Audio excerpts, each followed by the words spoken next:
Let me ask a little bit about each of you personally, because this just doesn't happen unless there's a framework, there's a character quality to each of you that says, okay, I'm doing enough in community-based reporting by helping people. I'm letting the people know there's a problem here. But no, you take the makeup off, take the nice clothes off, leave the station, and do more. Why? What motivates you to keep going? Well, I think it was speaking for myself, my real desire to give back something tangible, to actually have that connection that was more than just, nice to meet you, I have a deadline, I've got to go. It was that ability to really connect. I had a strong desire to get involved with some sort of charity and some sort of independent thing, but when I looked at who my friends were and this amazing network of powerful newswomen, I thought there can be no better group and no more effective group than this group. Now, we are the women, we let the men in, I have to say. We call ourselves, the good news girls. There's a few good men in that as well, but to look out at our fundraising event and to see literally every station represented and every news reporter and anchor and producer and news executive there, it's a really remarkable room of people that really know this community unlike anyone else. And also, we're a competitive bunch. If we can get that room together, I don't see why the lawyers in town and the doctors in town and the real estate agents in town couldn't do similar work. Christine, I know how tedious it can be being an anchor person, because you sit behind the desk and you're kind of reading the teleprompter, and yes, you're guiding and coordinating, you're sort of being the ringmaster of the news gathering and dissemination process. But I imagine this must really feel good to get out of that anchor chair and walk into the community and be a force. Well, we all know so many people. I helped coordinate the silent auction last year, and I just found people wanted to give back. It was so easy to make a phone call and say, hey, we're doing this, it's going to help so-and-so and so-and-so. And people said, yes, I want to take part. I mean, we had over 100 items. It was a great silent auction, a great, easy fundraiser. Well, one program I really wanted to be part of was honoring somebody in our business who was doing something. And we didn't want it to be the anchor who goes out and MCs. As anchors, we've all been out and MC'd something. We wanted to find somebody who was actually doing something. We found amazing people. Our first honoree was our director, happened to be a Fox 11, who started a foundation, now it's a foundation, where she collects gently used baby clothes and gives them to teen pregnant mothers who have nothing. And she runs us out of her house. Her garage is packed with donations. It's really taken off, and we gave her the voice to say, you're not just that person behind the scenes. You are important, you're doing something important, and we believe in you. Well, can I just say, too, you have the good housekeeping seal of approval. This is kind of the good news seal of approval. I mean, in one way, yes, we do help financially, and we kind of help guide them a little bit, but it's so rewarding to see these smaller charities that we found become bigger charities and become more self-sufficient. And we sit back and go, wow, there's some great contagious power of good news. Well, we hope that your effort is contagious. We'd like to see this in other major markets like Miami, New York, Chicago, San Francisco. Let me remind you that Ted Turner, when he started CNN back in 1977, wanted to do good news. He says, we're going to have an hour of good news every day. It lasted a week. So thank you very much for doing what you're doing and doing the follow-up that needs to be done. And we're having so much fun. We are. We really should come to our fall. Well, listen, if you let more men in, I may be there. Hey, we need a few good men. Thank you. Wendy Birch, Christine Devine, very, very much. You're watching LA Business Today.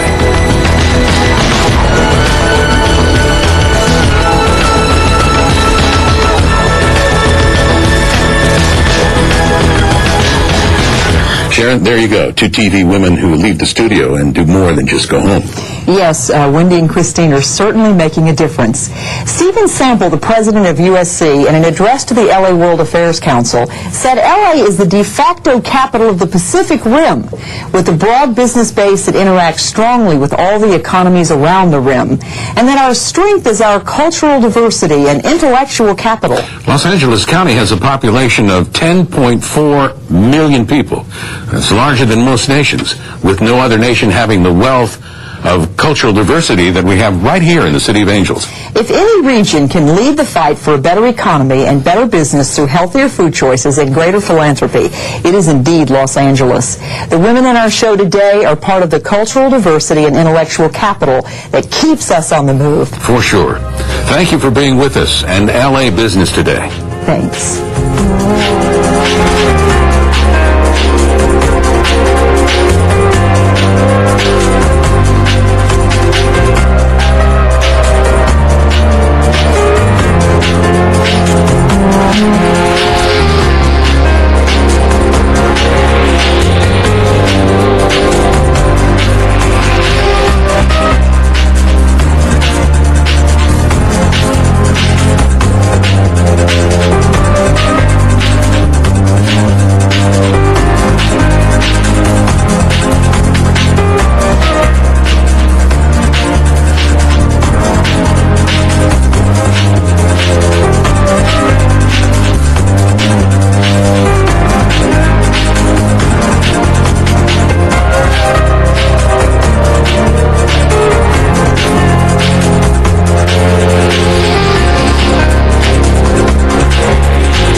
That's why 2 wrong turns don't make a right turn. Now let's learn about tailgating. Hey, that's how I got my ticket. You got a ticket for tailgating? That's not good. That can be really annoying. Doesn't get you there any faster. It leaves you no distance to brake. Which makes it easier to get into a crash. And it also may increase your insurance premium. And I hate tailgaters. Tailgating causes crashes. Back off. Watch the road. G'day, Troy McCubbin from North Hollywood. You're watching LA City View, Channel 35, our city, our channel.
and gentlemen, and welcome to the Ad Hoc Committee on Economic Recovery and Reinvestment. This is a special meeting for Friday, July 31st, 2009, in room 340 of City Hall.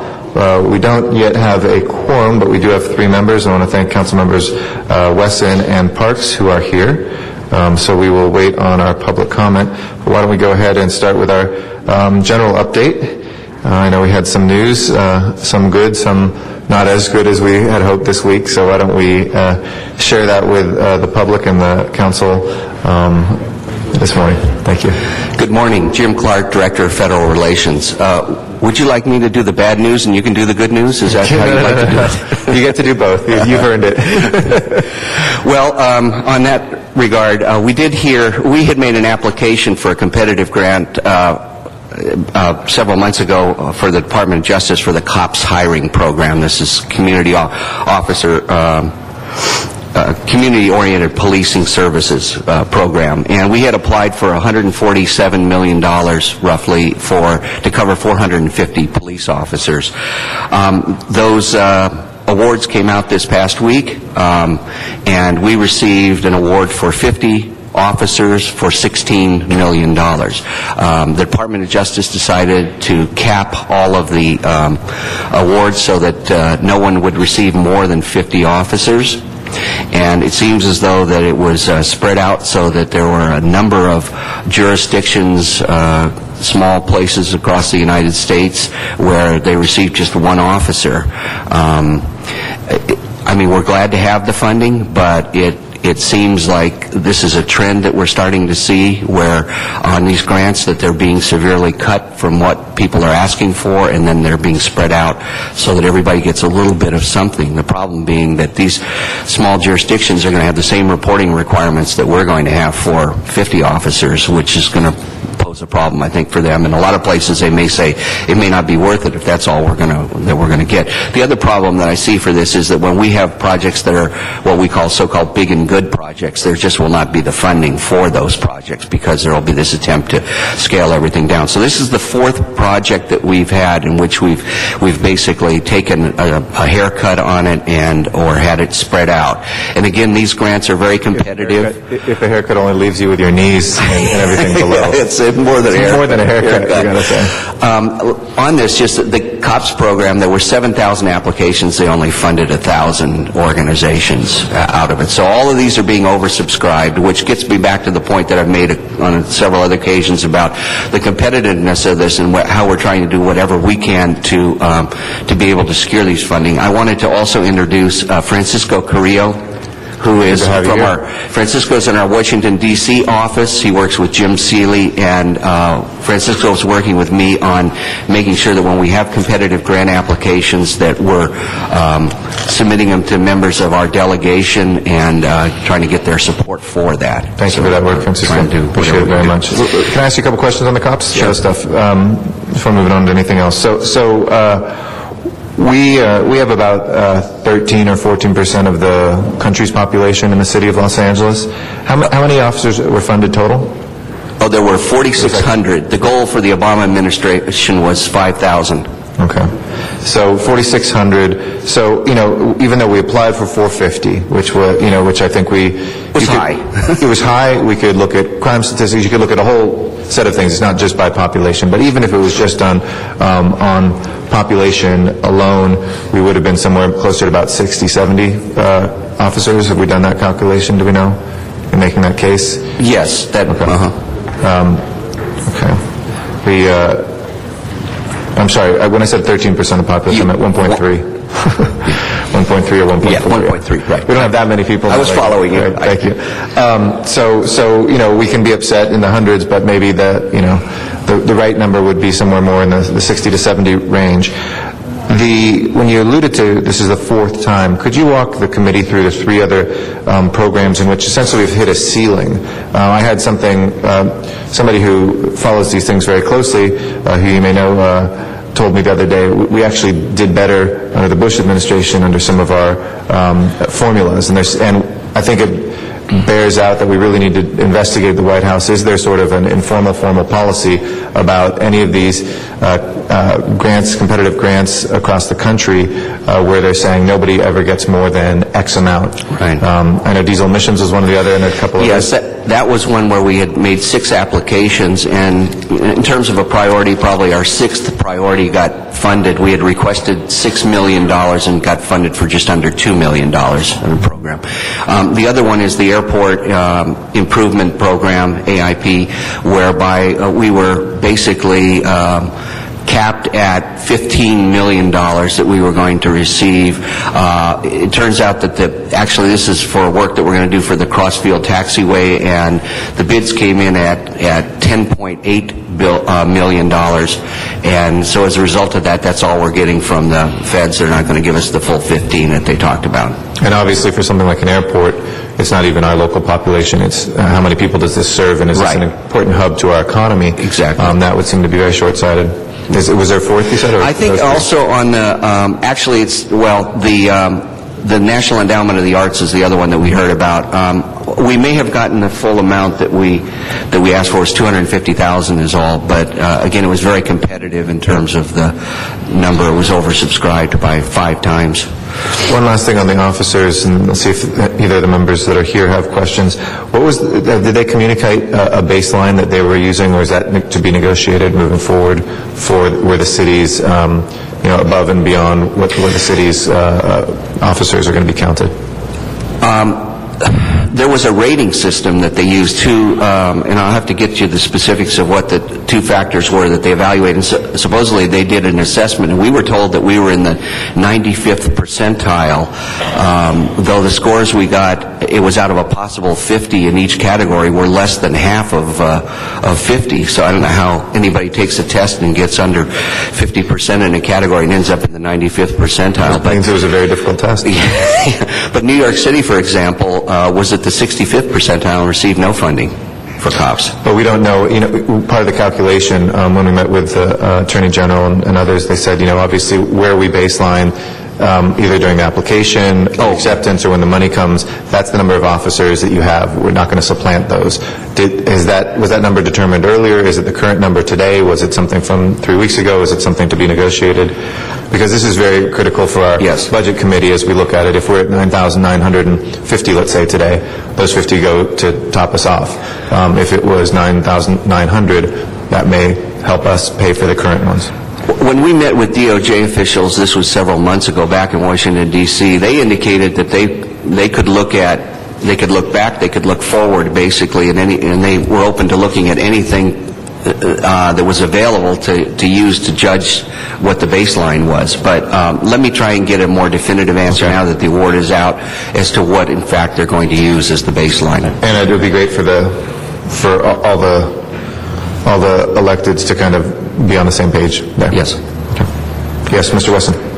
Yeah, I just wanted to ask one question, Jim. Is there any talk of adjusting the formula, or, have you heard anything maybe from the administration? Do they see problems with this, or are there any groups lobbying for some kind of adjustment or something? I've not heard yet, but I know that there are a number of folks like ourselves that are disappointed at the weight of money, particularly the fact that I'm not sure how much good it really does to a small community to get one police officer and then have to do all this accounting and reporting that you're going to have to do. Hey, Mr. President, have you heard any talk? No, I have not, though. If there are monies returned, I think there's usually there's some talk of renegotiating and being able to come back, but look in California, a town like Mammoth Lakes, which has 7,100 people, has an officer. It's I'm glad for Mammoth Lakes, but Riverside got 50 just like us, and we're not exactly the same population as Riverside. Mr. Marks, any questions on the COPS grant? I just have one request, and we brought this up when this first came up, is that if there's any way that we can reconsider using this for growth as opposed to attrition, because to draw a line, at one time people were saying that our numbers would be 10,000, and to be going above that, even though we would be able to get the overhead spearhead out of the grant, it doesn't help us on the 10,000 that we don't have the money for. And so it would appear, and particularly in the financial situation that we're in far better shape to look at is retention of what we've already hired rather than growth. Yes, sir. I'll check into that and see if that's changed. But Okay. On to other news or anything else? just a couple other things. And Bill may mention later about some training that was done with the departments about the record. We're now getting into the point where we're going to start the reporting requirements on these things that are coming up. And one of the things we're finding out, which is adding to this, is that for most of these grants, I think we're going to have to do double reporting, where we're going to have to do a report to the federal agency which is issuing the money, whether it's the Federal Highway Administration or the Department of Justice or whatever, and then we're going to still be required to do the reporting to the OMB. And so it's going to place a burden on us for sure. We're going to try and do a practice run ahead of time, a month ahead of time, to make sure that the departments are all prepared and ready to do this, but that's going to be problematic. Just wanted to mention lastly that next week coming up for you, DWP will be presenting their smart grid programs. This is a major funding for it's called a fund called Electricity Delivery and Energy Reliability. Major funding. I think they'll have a number of projects that they'll be bringing forward. And I think we'll be prepared to present to you the Economic Recovery Zone program. This is where there's bonding funds available for private projects as well as public projects, and the council will be required to approve a plan and designate certain areas eligible for these funds. And then coming up, Hold on a second. Mr. Wesson? Oh, no, let him finish. Okay, go ahead. and then the last thing we'll probably be doing is broadband technology. Those grants, we'll be bringing those forward as well, too. And I think on the 14th, we're going to ask the community college to come and meet with you to talk a little bit about some of the programs that we're doing in conjunction with the community colleges, which we've been working in a great partnership with them on, and have them come and talk. Mr. Wesson? Yeah. What was the good news? Usually there was good news and We bad. got $50 million. We got $16 million, and we also received notice today that we. Okay. Your leg, I was. All right. And not that this was on your report of the agenda, but the loan from our Section 108 line of credit has nothing to do with economic redevelopment. Economic development, the ARA package. Right, the money that's been mentioned this week, $30 million, that's going to be loaned for Cirque du Soleil. Oh, no. Okay. Just wanted to state that again for the record for our viewers who thought that was stimulus money somehow we could spend anywhere, and we're spending on a wonderful circus. Okay. With that, let's go ahead and get the rest of the update from our CAO. Good morning, Bill Kreitz with the CAO's office. I'll be brief for you here. I had mentioned in the last two meetings that we were doing a quality assurance check on all the data and all the grants. We have now received 78% of the department responses, so we're still waiting for 22%, and we expect those this week, at which time we'll present this committee with some dashboard information, which I think will help us to put a lot of this in context. Also, as Jim mentioned earlier, on Tuesday we had a training session for approximately 50 of the ARA-related coordinators and grants writers in the different departments. We're going to follow that up with other training in the month of August to prepare the departments for their reporting responsibilities and for tracking the status of grants. So I wanted to just mention that. We'll bring additional information as we develop those trainings. With respect to the overall grants, we applied for we submitted, I should say, one grant application this week since last Friday's ad hoc committee meeting.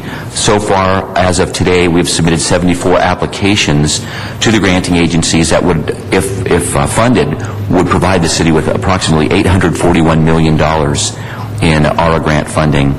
We've submitted 16 grant awards. We've received 16 grant awards so far for a total of approximately $316 million, and we don't expect $300 million Rubicon. I'm sorry. We passed the $300 million Rubicon. Yes, we have. Yes, we have. And we don't expect to submit any grant applications this week. There are no submission dates for this following week. Okay. Thank you. Thank you. Any questions on the overall stuff? If not, we'll turn over to, do we have any public comment? Okay. We'll turn over to number 2 then, and LHD.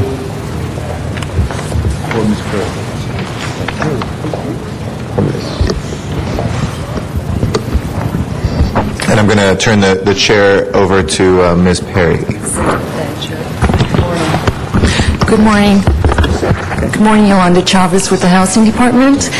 This morning we're requesting approval to submit a $1.6 million grant for the state homeless prevention and rapid rehousing program. I want to apologize for not providing you with a detailed transmittal. This grant announcement provided us with a very short turnaround. It was issued by the state July 17th, and it's due next week, August 6th. Although it is a bit of an onerous application, we really felt it was important for the city to apply and not leave any available funds for homeless prevention and rapid rehousing on the table. In order to apply for this grant, the maximum grant amount is $1.6 million, and to do that, LHD has to partner with 5 other agencies in terms of the application. So we're partnering with LASA, of course, our homeless agency, with HACLA, with PATH, Skid Row Housing Trust, and Housing Works. I want to make sure that you all have the addendum that we submitted late yesterday that provides the authorities and recommendations that we're requesting. Let me have Sally Richmond go through the programs that we hope to fund with this grant. Good morning, Sally Richmond. So because it was such a short time frame, we did talk to the state and we said we have a direct grant from HUD for $29 million. Can we wait until those RFP results are in and say that we will contract with some of those agencies? And they said, no, you have to have your partners now. So fortunately, it came to our attention that there are a number of existing programs related to affordable housing that were in desperate need of funds. So and those are the partners in this program. And we have to submit to the state an MOU with all of those partners. And the MOU does state briefly what they're doing. And that MOU is based on an MOU that the city approved in 2003 for the LA's Hope, which was a homeless employment training and housing shelter plus care collaborative that LASA and several of these agencies, HACLA, participated in. So we tried to stick to that kind of format. So what this program is going to pay for, the $1.6 million, is specific needs of vulnerable individuals and families who either have the opportunity to move into permanent supportive housing. It will provide the stabilization and case management services they need to be successful in that housing. They're formerly homeless, or those who are at risk of losing their affordable housing. Either they are living in supportive housing and they are having an episode of severe mental illness, or they've lapsed into drug abuse again and they need kind of crisis intervention, or also because the benefit cuts, a number of households that receive Section 8 vouchers are going to be forced to move, and the most vulnerable of those may not have the money that's needed for security deposit to move to new housing. And so that's what the funds are going to be spent on. The Skid Row Housing Trust is going to pay for a couple case managers to work with their clients in the new Carver and the Cobb, which are new permanent supportive housing developments coming online. If you saw Steve Lopez's column earlier last week, he actually referred to them not having service money, and that's because of state cutbacks and other things. So we're filling some gaps that are really resulting from the economic fallout of everything that's going on. And Housing Works works with clients, as I said, who are at risk of losing their affordable housing. So we're going to spend the money in 18 months, not 3 years, because the need is immediate. What's the catchment area for Housing Works? What's their service area? Is it citywide? Citywide. Okay. Yeah. Great. Yeah. Okay. Any questions from committee members? Mr. Parks. Let me just ask, how closely aligned is this program with the stimulus program, or that LASA has the money for retrieval and getting people back at homes. Is it any different, or is it just supplement what they're doing? It's basically supplementing that. It's basically aligned. I mean, the state did stress that they wanted this money to be used for extremely high-risk groups, but in essence, it's aligned with our allocation of homeless money for rapid rehousing. Okay, and when we talk about we're talking primarily for renters.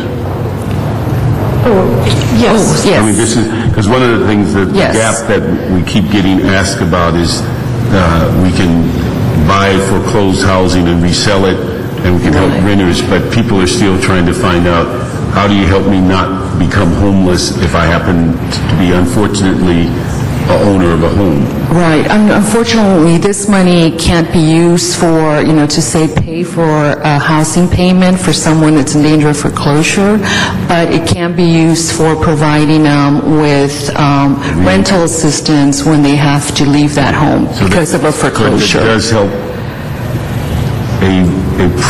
a former owner can become a renter. Exactly. Yeah, not this grant, but the larger, the 29 point. This is narrowly focused to some specific partners, and they're mostly persons with special needs. Okay, and also, when they explained to us before the loss of money, they were looking at a broader group. This is more of the special need. High-risk groups. High-risk groups, okay. Right. That's what I was trying to find that word. Yeah. Thank you. Right. I also wanted to mention that Shelter Partnership is helping us with the application through Losses contract, and so we're very grateful to them because we would probably not be able to meet that August 6th deadline without their assistance. Okay. Thank you. No other questions? So we don't have to vote on it, just move it. All right, just get the money. Thank you. All right. Number 3.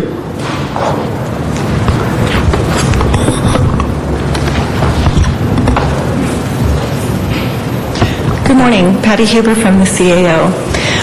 At this time, we have a report recommending position authority and front funding for the transportation-related projects that were awarded under the stimulus program. We're recommending a total of 209 positions for the Bureaus of Engineering, Contract Administration, and Street Services, as well as the Departments of General Services and Transportation. Details by department are included in the attachment to the report. We would note these projects are funded on a reimbursement basis, which means the city needs to provide front funding for cash flowing the projects. So we're recommending at this time the use of our MICLA commercial paper, which is our short-term debt. And then as the reimbursements from the stimulus money are received, we will use those to pay down the debt and then reissue again until we get to the end of the program and have completed all of the projects. Okay, and this application is in compliance with the 4 fiscal principles set forth by the City Council, holding matching funds to a minimum? Yes. Ensuring compliance, reducing attrition rather than hiring new employees? Yes, ma'am. And then the impact on the pension system and personnel decisions is analyzed? Yes. Prior to acceptance of the funds? We've looked at all of those things. I would note that Council actually took action to authorize the submission of these grants and the authorizing the departments to accept these grants actually prior to implementing those 4 things. But to the best of our knowledge, they actually do comply with those criteria as well. All right. Let's see. Mr. Parsh, have any questions? From our earlier conversation, I just think when we do these, that little extra explanation of the short-term versus long-term, because I think most of us would see MICLA, and we always think, when we say trans, we think short-term, when we say MICLA, we think long-term, and this is a different, that little CP means a little different than our normal MICLA. We'll be more clear next time. Okay. It's hard for me to see around the computers. Let's see. No further questions, so we'll move that one too. That, I believe marks the end of the agenda. And I think Mr. Garcetti asked if there were any public comment cards. There are none. Okay, thank you. All right, well then the committee meeting is adjourned. Thank you very much, everyone.